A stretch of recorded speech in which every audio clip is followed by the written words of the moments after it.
भारतीय विदेश नीति से संबंधित इस 12th क्लास पॉलिटिकल साइंस के चैप्टर को हमने देख लिया है नोट्स के माध्यम से दोस्तों। ये राजनीति विज्ञान में चैप्टर 4 थी और आज हम इससे संबंधित महत्वपूर्ण प्रश्न को देखेंगे जो आपकी पुस्तक में दी हुई है। एनसीईआरटी क्लास 12th से संबंधित है। तो आइए इन सभी प्रश्न को देखते हैं और आप एग्ज़ाम में इसे किस तरीके से सॉल्व करेंगे इसके बारे में चर्चा करते हैं। तो सर्वप्रथम जो पहला प्रश्न है वो है कि इन बयानों के आगे सही या गलत का निशान लगाएं। तो कुछ स्टेटमेंट दिए गए हैं, आपको इसमें से सही और गलत जो है बताना है कि कौन सा स्टेटमेंट सही है और कौन सा गलत है। तो गुटनिरपेक्षता की नीति अपनाने के कारण भारत सोवियत संघ संयुक्त राज्य अमेरिका दोनों की सहायता हासिल कर सका। तो आपको सही है, भारत ने गुटनिरपेक्षता की नीति इसलिए अपनाया था ताकि वो शीत युद्ध के समय में जो दोनों गुट बने हुए थे वैश्विक स्तर पे, उन दोनों से सहायता लेकर के अपना आर्थिक विकास कर सके।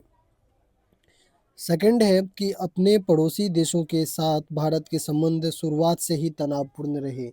ऐसा नहीं था, पड़ोसी देशों के साथ संबंध जो है शुरुआत से इतने अधिक जो है तनावपूर्ण नहीं रहे सभी के साथ में, खास करके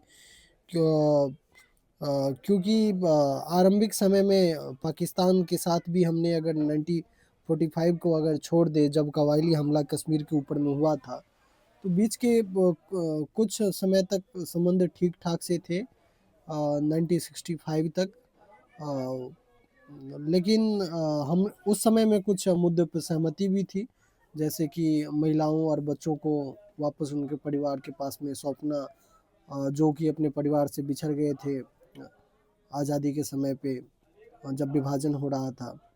और साथ ही साथ उसी समय जो है सिंधु नदी जल समझौते भी हुए थे, तो जो ये दिखाते हैं कि उस समय भारत और पाकिस्तान के संबंध जो है सामान्य हुआ करते थे, परंतु बाद के वर्षों में ये खराब होते चले गए। नेक्स्ट जो है शीत युद्ध का असर भारत पाक संबंध पे भी पड़ा। हाँ, तो आपको ये भारत और पाकिस्तान के संबंध के ऊपर में शीत युद्ध का प्रभाव पड़ा। अमेरिका ने जो है परस्पर शीत युद्ध के समय में भारत का जो झुकाव है गुटनिरपेक्षता होते हुए भी ऐसा था कि भारत की जिस प्रकार से अर्थव्यवस्था थी और जिस प्रकार की हमारे यहाँ पे पॉलिसीज अपनाई गई थी इकोनॉमी को लेकर के, तो अमेरिका हमेशा से कहता रहा कि भारत जो है वो रसिया के पक्ष में ही है। भारत के वो गुटनिरपेक्षता की नीति को कभी स्वीकार ही नहीं किया उस समय में। तो इस प्रकार से पाकिस्तान को जो है बैकडोर से अमेरिका का समर्थन हमेशा से होता था। इसके बाद में नेक्स्ट है कि 1971 की शांति और मैत्री की संधि संयुक्त राज्य अमेरिका से भारत की निकटता का परिणाम नहीं।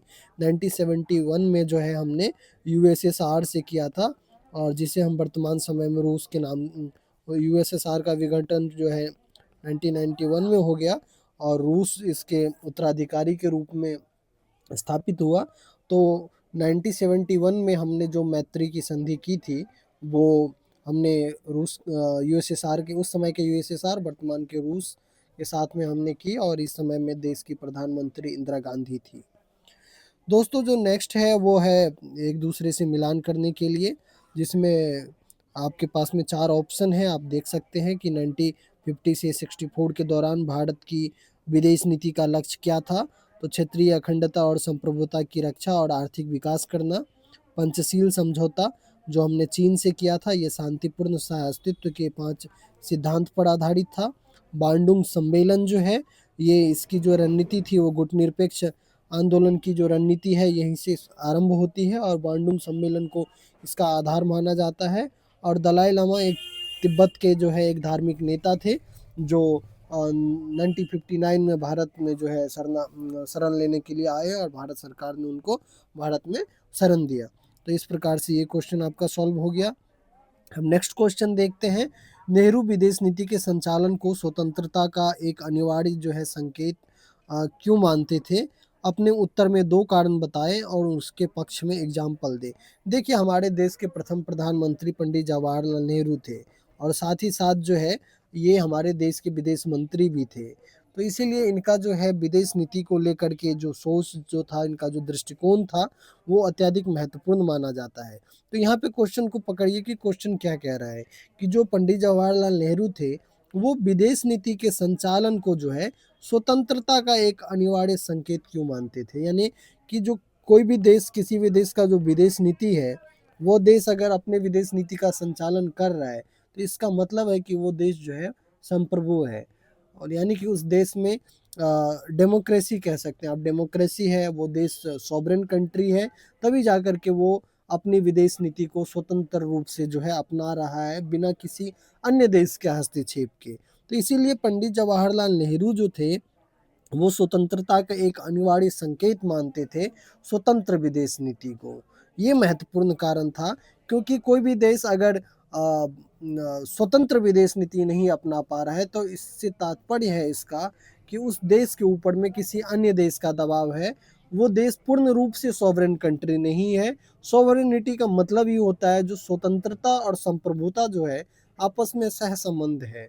यानी कोई भी देश को हम डेमोक्रेटिक लोकतांत्रिक जो देश तभी कह सकते हैं जब वो देश संप्रभु देश भी हो, यानी कि उस देश के जो फैसले हैं, जो उनके नीति निर्माता हैं, वो स्वतंत्र रूप से ले सके और ऐसा ना हो कि वो किसी अन्य देश से जो है अन्य देश के प्रेशर में आकर के जो है वो अपनी फॉरेन पॉलिसी को अपनाए। तो इसीलिए पंडित जवाहरलाल नेहरू जो विदेश नीति का जो संचालन है उसको जो है स्वतंत्रता का अनिवार्य अंग मानते थे, क्योंकि इससे कोई देश स्वतंत्र रूप से फैसला ले सकते थे और लोकतंत्र के लिए जो है ये आवश्यक माना जाता था। खास करके अगर आप देखें तो उस समय में बहुत सारे नव स्वतंत्र देशों ने ऐसी गलती की कि वो दो जो गुट उस समय में चले आ रहे थे, यूएसए और यूएसएसआर के नेतृत्व में, वो इन दोनों गुटों में से किसी एक गुट में शामिल हो गए। तो प्रत्यक्ष और अप्रत्यक्ष दोनों रूप से जो है इन दोनों गुटों के द्वारा उन देशों की विदेश नीति को प्रभावित किया गया और बाद के वर्षों में उन देशों को खामियाजा भुगतना पड़ा कि वहाँ पे लोकतंत्र स्थापित नहीं हो पाया।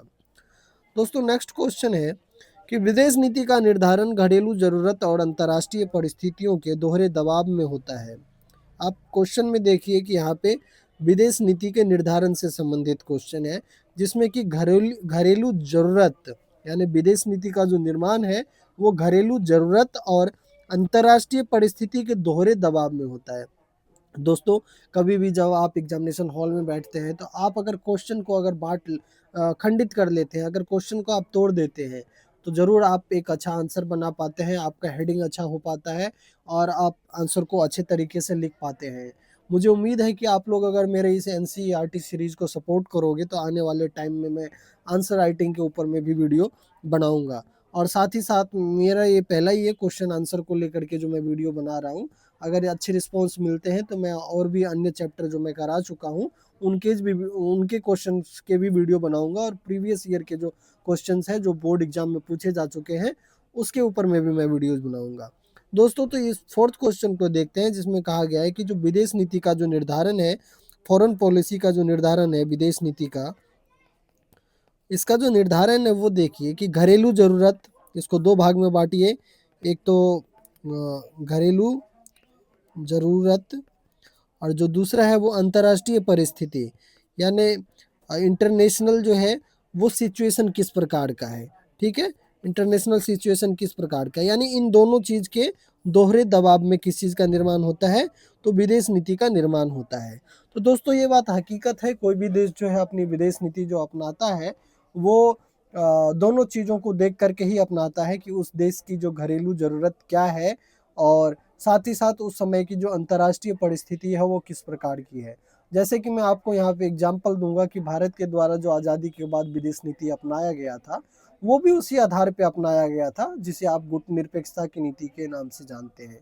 क्योंकि हमारे देश की जो सिचुएशन थी, हम नव स्वतंत्र देश थे और हमें ये डर था कि अगर हम किसी एक गुट में जाते हैं तो हमारी जो स्वतंत्रता है उसकी हनन हो सकती है, हमारी संप्रभुता को चोट पहुँच सकती है। तो इसीलिए राष्ट्र निर्माताओं ने फैसला लिया कि देश का आर्थिक विकास भी करना है और देश में लोकतंत्र को भी कायम करना है। तो इसलिए ज़रूरी था कि उस समय में हम किसी एक गुट में न पड़े, अंतर्राष्ट्रीय राजनीति में ज़्यादा इन्वॉल्व नहीं होते हुए हम अपने देश को क्यों न ऐसा बनाए, ऐसे रास्ते पे ले चले कि ताकि हम दोनों गुटों से जो है मदद ले सके और अपना जो है आर्थिक विकास कर सके, अपनी देश में स्थिरता ला सके, लोगों की विकास हो सके। तो इसीलिए जो है किसी भी देश के द्वारा कभी भी जो फॉरेन पॉलिसी अपनाया जाता है वो अंतर्राष्ट्रीय राजनीति को देखते हुए अपनाया जाता है और घरेलू परिस्थितियों को देखते हुए अपनाया जाता है। आइए अब मैं आपको और एक एग्जांपल देता हूँ। जैसे कि आप इसी बुक में आपने देखा था कि किस प्रकार से जो है 80 के दशक में भारतीय और 80 और 90 के दशक में भारतीय विदेश नीति में परिवर्तन होता है। जैसे कि शुरुआती समय में सोवियत संघ से अगर हमारा झुकाव था भारत का, तो बाद के वर्षों में देखा हमने कि कैसे जनता पार्टी की सरकार बनती है तो अमेरिका से संबंध हम बेहतर करने के लिए चलते हैं। और फिर हमने कैसे देखा कि 1991 में जो है हम एलपीजी जैसी जो है पॉलिसी को रिफॉर्म अपना इकोनॉमिक रिफॉर्म करते हैं। तो ये दिखाता है कि किस प्रकार से हमने अपने घरेलू ज़रूरतों को देखते हुए और अंतर्राष्ट्रीय परिस्थिति को देखते हुए जो फॉरेन पॉलिसी का निर्धारण किया गया है। 1960 के दशक में भारत द्वारा अपनाई गई विदेश नीति के एक उदाहरण देते हुए, देखिए आपसे 1960 के दशक की बात पूछ रहे हैं, जो मैं आपको बता दिया कि 1960 के दशक में भारत ने गुटनिरपेक्षता की नीति अपनाई और विदेश नीति का मैंने एग्जाम्पल दिया जो गुटनिरपेक्षता की नीति थी, वो इसी बात का एग्जाम्पल था क्योंकि इस समय में जो दुनिया थी वो दो भागों में बटी हुई थी। शीत युद्ध का दौर था और भारत को अपना आर्थिक विकास करना था, देश में लोकतंत्र को और मजबूत करना था। तो आर्थिक सामाजिक विकास की दृष्टिकोण से और अपने लोकतंत्र को मजबूत करने की दृष्टिकोण से ये आवश्यक था कि भारत जो है इस प्रकार के निर्णय ले ताकि उनके लोकतंत्र के ऊपर में कोई असर न पड़े और देश अपना जो है सामाजिक आर्थिक विकास कर सके। तो इसीलिए जो है भारत के द्वारा जो है इस समय में गुटनिरपेक्षता की नीति अपनाई गई थी। नेक्स्ट क्वेश्चन है कि अगर आपको भारत की विदेश नीति के बारे में फैसला लेने को कहा जाए तो आप इसकी किन दो बातों को बदलना चाहेंगे? ठीक इसी तरह यह भी बताएं कि भारत की विदेश नीति के किन दो पहलुओं को आप बरकरार रखना चाहेंगे? अपने उत्तर के समर्थन में तर्क दीजिए। देखिए दोस्त, बहुत इंपॉर्टेंट क्वेश्चन है। आपसे भारत के विदेश नीति के फेवर में दो क्वेश्चन पूछ रहा है, यानी जो विदेश नीति है वर्तमान समय में भी भारत की, उसमें आप किन चीज़ों को बरकरार रखना चाहेंगे? दो ऐसी चीज़ें बताइए। और किसे आप चेंज करना चाहेंगे? दो ऐसी चीज़ें बताइए। और साथ ही साथ जो है आपको इसके बारे में तर्क भी देना है। तो दोस्तों, आप भारतीय विदेश नीति के क्या लक्षण है, क्या आयाम है, इन चीज़ों के बारे में मैं वीडियो बना चुका हूँ। इस चैप्टर में मैं विदेश नीति के बारे में बात कर चुका हूँ, चाहे वो गुटनिरपेक्षता की नीति हो भारत के द्वारा, चाहे वो नेवर फर्स्ट की नीति हो, चाहे लुक ईस्ट एक्ट पॉलिसी हो, लुक ईस्ट पॉलिसी हो, इन सभी चीज़ों के बारे में हम चर्चा कर चुके हैं। तो आप भारत की विदेश नीति किस प्रकार की चाहते हैं? वर्तमान समय की जो विदेश नीति है उसमें किस प्रकार के बदलाव होने चाहिए? किन्हीं दो कारणों को लिखते हुए आप जो है उसके तर्क में भी जो है आपको आंसर करना पड़ेगा। तो इस चीज़ के बारे में सोचिए, इस क्वेश्चन के बारे में आपको आंसर लिखना चाहिए, नोट डाउन करना चाहिए। नेक्स्ट क्वेश्चन हम देखते हैं कि निम्नलिखित पर जो है संक्षिप्त टिप्पणी कीजिए। भारत की जो है न्यूक्लियर पॉलिसी। दोस्तों, भारत की न्यूक्लियर पॉलिसी के बारे में मैंने कल ही वीडियो बनाया है कि भारत की जो परमाणु नीति है वो क्या है। आइए मैं संक्षेप में बता देता हूँ। जैसे कि भारत की जो परमाणु नीति है वो नो फर्स्ट यूज पॉलिसी के ऊपर में आधारित है और परमाणु का जो उपयोग है वो हम शांति के उद्देश्य से करेंगे और विकास के लिए किया जाएगा। ये जो है भारत की परमाणु नीति का जो है मूल स्तंभ है, मूल आधार है। बाकी भारत के परमाणु नीति से संबंधित जो है फुल वीडियो जो है मैंने बना रखा है, आप उसे देख सकते हैं। विदेश नीति के मामले पर सर्वसम्मति की अगर बात करें इससे संबंधित, तो हाँ, ऐसा है कि विदेश नीति जो है कम देश जो है अपने देश में विदेश नीति के ऊपर में हर एक पार्टी जो है सर्वसम्मत रहती है और जो अंतर्राष्ट्रीय राजनीति में जो भारत की जो भूमिका है उन चीज़ों को लेकर के सभी पार्टी जो है एक जैसा मत जो है लगभग रखती है। तो इसके ऊपर में जो है आप लिख सकते हैं। भारत की विदेश नीति का निर्माण शांति और सहयोग के सिद्धांत को आधार मानकर हुआ। ठीक है, निर्माण जो है शांति और सहयोग। लेकिन 1962 से 71 की अवधि यानी कि महज 10 साल में जो है भारत को 3 युद्ध का सामना करना पड़ा।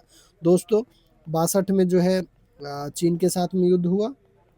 ठीक है, 65 में जो है पाकिस्तान के साथ, और 1971 में फिर से जो है पाकिस्तान के साथ में युद्ध हुआ। यानी 3 ये युद्ध रहा भारत का जो है 10 साल के अंदर में। क्या आपको लगता है कि यह भारत की विदेश नीति की असफलता है? यानी ये 3 युद्ध जो है भारत की विदेश नीति की असफलता है? अथवा आप इसे अंतर्राष्ट्रीय परिस्थितियों का परिणाम मानेंगे? अपने मंतव्य के पक्ष में तर्क दीजिए। यानी ये जो 3 युद्ध हुए, इसके बारे में क्वेश्चन किया जा रहा है कि 10 साल में 3 युद्ध हो गए, जबकि हमने भारत की जो विदेश नीति है वो शांति और सहयोग के सिद्धांत के ऊपर में अपनाया हुआ था। तो ऐसा क्या था, ये भारतीय विदेश नीति का फेलियर था या फिर ये अंतर्राष्ट्रीय परिस्थिति के परिणाम थे? तो दोस्तों देखिए, ये भारतीय विदेश नीति का फेलियर तो कभी नहीं था, क्योंकि अगर हम देखें तो हमने 62 में बेशक चीन ने धोखा दिया, लेकिन हमने उससे पहले तो चीन के साथ भी तो हमने पंचशील एग्रीमेंट किया हुआ था। हिंदी चीनी भाई भाई की बात तो हुई थी। लेकिन ठीक उसी प्रकार से जो है 1965 में जो पाकिस्तान के द्वारा जो हमला किया गया, लेकिन उससे पहले तो पाकिस्तान के साथ में हमारे संबंध ठीक ठाक से चल रहे थे। वैसे 1971 में जो है पाकिस्तान ने जो पाकिस्तान भारत पाकिस्तान युद्ध हुआ था, तो उस चीज़ में भी हम अंतर्राष्ट्रीय परिस्थिति ही मानते हैं, क्योंकि भारत में शरणार्थी की समस्या बढ़ती जा रही थी और जो पूर्वी पाकिस्तान था वहाँ पे जो है काफ़ी अत्याचार किया जा रहा था पश्चिमी पाकिस्तान के नेताओं के द्वारा। तो दिन प्रतिदिन परिस्थिति खराब होती जा रही थी भारत की सीमावर्ती क्षेत्रों में, इसलिए भारत को अंतर्राष्ट्रीय परिस्थिति को देखते हुए यह कदम उठाना पड़ा था और भारत पाकिस्तान जो है युद्ध आरंभ हुआ था। तो ये कहीं से नहीं कहा जा सकता है कि शांति निर्माण विदेश नीति का निर्माण जो है वो शांति और सहयोग के सिद्धांत पे जो हुआ था, ये फेलियर था, नहीं था। ये अंतर्राष्ट्रीय परिस्थिति के परिणाम जो है माने जाएंगे। तो इस प्रकार से आप जो है थोड़ा बहुत इस युद्ध के बारे में आप बताते हुए और इसकी भूमिका के बारे में कि ये क्यों हुआ था, इन चीज़ों को लिखते हुए जो है आप अपने आंसर को लिख सकते हैं, और ये लॉन्ग टाइप आंसर है तो आपको 3 से 4 पेज में इसको लिखना होगा। नेक्स्ट क्वेश्चन है कि क्या भारत की विदेश नीति से यह झलकता है कि भारत क्षेत्रीय स्तर की महाशक्ति बनना चाहता है? 1971 के बांग्लादेश युद्ध के संदर्भ में इस प्रश्न पर विचार करें। दोस्तों ऐसा नहीं है। 1971 में, जैसा कि हमने अभी ऊपर ही बात किया, कि ये अंतर्राष्ट्रीय परिस्थिति ऐसी थी इस समय में कि भारत को बांग्लादेश की मूवमेंट को जो है समर्थन देना पड़ा। तो इस प्रकार से, लेकिन भारत कभी नहीं चाहता है कि वो क्षेत्रीय स्तर की महाशक्ति बने, इस प्रकार की भावना नहीं है। भारत हमेशा से दूसरे देशों की संप्रभुता का सम्मान करता है, उस देश की शांति का सम्मान करता है, और भारत अपने देश की विकास और अपने अंतर्राष्ट्रीय राजनीति में भारत की भूमिका और वैश्विक शांति की कल्पना जो है भारत के द्वारा किया जाता है। भारत कभी भी चीन और अमेरिका जैसी चीज़ें करने में नहीं लगा रहता है। नेक्स्ट क्वेश्चन है कि किसी राष्ट्र का राजनीतिक नेतृत्व किस तरह उस राष्ट्र की विदेश नीति पर असर डालता है? भारत की विदेश नीति को उदाहरण देते हुए समझाइए। देखिए दोस्तों, जैसे कि आरंभ में जो भारत की विदेश नीति थी और वर्तमान समय में जो गुटनिरपेक्षता की नीति है, इस पे छाप आप जो है उस समय के पीएम और जो उस समय के विदेश मंत्री थे नेहरू जी, उनका देख सकते हैं, क्योंकि पंडित जवाहरलाल नेहरू जो है गुटनिरपेक्षता की जो नीति थी इसके सूत्रधार थे। और साथ ही साथ जो भारत में जो सोवियत प्रणाली की तरफ जो झुकाव था शीत युद्ध के दौरान, उसके पीछे भी नेहरू जी का मत माना जाता है, क्योंकि ये भी यूटोपियन सोशलिस्ट जो है कई बार इनको कहा जाता था। तो इस प्रकार से ये प्रभावित माने जाते थे सोवियत व्यवस्था से। तो उस समय की जो विदेश नीति थी उस पे उसका छाप आपको दिखा। साथ ही साथ बाद के वर्षों में जब भारत में पहली बार जो है केंद्रीय स्तर पे जो है 1977 में गैर कांग्रेसी सरकार का निर्माण होता है, तो जनता पार्टी की सरकार बनती है। तो किस प्रकार से उस समय पे जो है 1978 में शायद जनता पार्टी की सरकार बनती है। डेट हो सकता है कि 77-78 में से कोई हो। तो इस समय पे जो है जनता पार्टी की जब सरकार बनी, तो जनता पार्टी ने जो है अपने विदेश नीति में जो है परिवर्तन किया। ये देखिए 77 के बाद के दौर में जो है कई गैर कांग्रेसी सरकार बनी, और 1977 में जो है जनता पार्टी की सरकार बनी थी, और इसने घोषणा की कि सच्ची गुटनिरपेक्षता की नीति का पालन किया जाएगा। इसका यह आशय था कि विदेश नीति में सोवियत संघ के प्रति आए झुकाव को खत्म किया जाएगा। यानी जो गुटनिरपेक्ष थे तो हम पूर्ण रूप से गुटनिरपेक्ष रहेंगे, ये नहीं कि हम सोवियत संघ के प्रति हमारा झुकाव होगा। और जो है उस पार्टी में अमेरिका से भी जो है संबंध बेहतर करने के लिए जो है नीति अपनाई गई इस तरीके से, ताकि अमेरिका के साथ में जो है संबंध बेहतर किया जा सके। अब वर्तमान समय में आप कह सकते हैं कि जो भारत की जो नीति है वो आप वर्तमान समय में भी गुटनिरपेक्षता की नीति की हम फॉलो कर रहे हैं, परंतु हमारी नीति अब जो है अधिकतर जो है हम अपने राष्ट्र हित के अकॉर्डिंग हम सोचने लगे हैं। पहले भी सोचते थे, आज भी सोचते हैं, परंतु आज के समय में विदेश नीति अत्यधिक सफल माना जाएगा कि हम अपने नेवर फर्स्ट की पॉलिसी को अपना रहे हैं, look east policy, look act policy को अपना रहे हैं। साथ ही साथ हमारा संबंध अमेरिका से भी बेहतर करना चाहते हैं, रशिया से भी बेहतर संबंध रखना चाहते हैं, अरब कंट्रीज से भी बेहतर रखना चाहते हैं। तो ये देश की परिस्थिति के अनुसार, अंतर्राष्ट्रीय परिस्थिति के अनुसार जो है विदेश नीति बदलती रहती है, परंतु ऐसा जरूर है कि जो राष्ट्रीय नेतृत्व करने वाले होते हैं उनका विदेश नीति के ऊपर में जरूर छाप दिखता है हमें। नेक्स्ट क्वेश्चन है कि निम्नलिखित अवतरण को पढ़ें और उसके आधार पर पूछे गए प्रश्नों का उत्तर दीजिए। ये क्वेश्चन में कहा जा रहा है कि गुटनिरपेक्षता का व्यापक अर्थ है अपने को किसी भी सैन्य गुट में शामिल नहीं करना। इसका अर्थ होता है चीज़ों को यथासंभव सैन्य दृष्टिकोण से न देखना, और इसकी कभी ज़रूरत आन पड़ी तब भी जो है किसी सैन्य गुट के नज़रिए को अपनाने की जगह स्वतंत्र रूप से स्थिति पर विचार करना तथा सभी देशों के साथ दोस्ताना रिश्ते कायम करना। पंडित जवाहरलाल नेहरू। नेहरू, अब देखिए इसमें 3 क्वेश्चन पूछे गए हैं कि नेहरू जी सैन्य गुटों से दूरी क्यों बनाना चाहते थे। तो इसके पीछे जो सबसे बड़ी वजह थी कि किसी भी सैनिक गुट में अगर हम शामिल होते हैं तो वही कि भारतीय संप्रभुता के ऊपर में इसका जो है फ़र्क पड़ेगा, और वो जो है सैन्य गुट में शामिल नहीं होना चाहते थे। इसका अर्थ था कि चीज़ों को यथासंभव सैन्य दृष्टिकोण से न देखना, और इसकी कभी ज़रूरत भी आन पड़ी तो किसी सैन्य गुट के नज़रिए को अपनाने की जगह जो है स्वतंत्र स्थिति, यानी कि अगर कभी इस प्रकार की सिचुएशन आती भी है तो हम किसी गुट के साथ में नहीं जा कर के खुद ही जो है इन चीज़ों के खिलाफ अगेंस्ट जो है हम खड़े होंगे। तो इसलिए वो किसी गुट में नहीं जाना चाहते थे। क्या आप मानते हैं कि भारत सोवियत मैत्री की जो संधि से गुटनिरपेक्षता के सिद्धांत का उल्लंघन हुआ? अपने उत्तर के समर्थन में नहीं। देखिए, ऐसा कभी नहीं है कि अगर यूएसएसआर से अगर हमारी अगर नज़दीकी रही भी उस समय में, तो हम पूर्ण रूप से यूएसएसआर के समर्थन में नहीं थे। हम युद्ध के खिलाफ थे, हम शीत युद्ध के अगेंस्ट थे। भारत कभी नहीं चाहता था कि युद्ध हो। भारत हमेशा से जो है वैश्विक शांति के पहल को लेकर के जो है देशों का आह्वान किया कि वैश्विक स्तर पर शांति होना चाहिए। भारत हमेशा से युद्ध के खिलाफ रहा। तो इस प्रकार से आप कभी नहीं कहा जा सकता है कि सोवियत मैत्री को आप गुटनिरपेक्षता के सिद्धांत के अगेंस्ट नहीं माना जा सकता है ये, क्योंकि शीत युद्ध के एकदम अगेंस्ट था। भारत कभी नहीं चाहता था कि दो देशों के मध्य में युद्ध हो, दो गुटों के मध्य में युद्ध हो। और जिस प्रकार की सिचुएशन थी, भारत हथियारों की होड़ के खिलाफ था। भारत आरंभिक समय में जो है भारत न्यूक्लियर वेपन्स के खिलाफ था, परंतु अंतर्राष्ट्रीय राजनीति को देखते हुए भारत को भी न्यूक्लियर वेपन बनाना पड़ा, ये अलग बात है। परंतु भारत वैश्विक शांति की पहल को लेकर के हमेशा से कायम रहा है, और दृष्टिकोण क्लियर रहा है कि भारत हमेशा से वैश्विक स्तर पर शांति चाहता है और अपनी संप्रभुता का सम्मान चाहता है। इसके बाद में नेक्स्ट क्वेश्चन है कि अगर सैन्य गुट न होते तो क्या गुटनिरपेक्षता की नीति बेमानी होती? हाँ, अगर आप कह सकते हैं कि अगर कोई गुट